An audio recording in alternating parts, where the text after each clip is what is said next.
Hello friends, അപ്പോൾ ഇന്ന് കുട്ടികളെയും കൊണ്ടൊന്ന് പുറത്തേക്ക് പോവുകയാണ്. ഇന്നത്തെ യാത്ര ദുബായിലേക്കാണ് കേട്ടോ. അപ്പോൾ ലഞ്ചൊക്കെ കഴിച്ചതിന് ശേഷമാണ് ഞങ്ങൾ വീട്ടിൽ നിന്ന് ഇറങ്ങിയത്.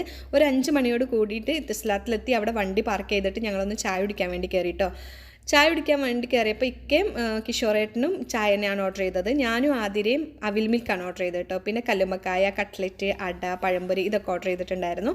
നല്ല സൂപ്പർ ടേസ്റ്റ് ആയിട്ടുള്ള ഒരു അവിൽ മിൽക്കായിരുന്നു. കുറേ ദിവസത്തിന് ശേഷമാണ് ഇത്രയും ടേസ്റ്റുള്ള അവിൽ മിൽക്ക് കുടിക്കുന്നത് കേട്ടോ. അത് കഴിഞ്ഞിട്ട് മെട്രോയിലാണ് ഞങ്ങൾ ദുബായ് മാളിലെത്തിയത്. ദുബായ് മാളിലെത്തിയ സമയം എന്ന് പറയുകയാണെങ്കിൽ കറക്റ്റ് ടൈമിംഗ് ആയിരുന്നു. നല്ല അടിപൊളിയായിട്ടുള്ളൊരു വ്യൂ ആയിരുന്നു കേട്ടോ. ബുർജ് ഖലീഫ ആണെങ്കിലും ഫൗണ്ടൈൻ ആണെങ്കിലും ഫുൾ ആക്റ്റീവ് ആയിരുന്നു. പിന്നെ കുറച്ച് അധികം തിരക്കുകളൊന്നും ഉണ്ടായിരുന്നില്ല. ഇപ്പോൾ വരികയാണെങ്കിൽ ഇവിടെ ഭയങ്കര തിരക്കായിരിക്കും. പാല് കുത്താനുള്ള സ്ഥലം ഉണ്ടാവാറില്ല. പക്ഷേ ഇന്ന് അധികം തിരക്കൊന്നും ഇല്ലാത്ത കാരണം നന്നായിട്ട് നിന്ന് കാണാനൊക്കെ കുറേ ടൈം സ്പെൻഡ് ആക്കാനൊക്കെ പറ്റി.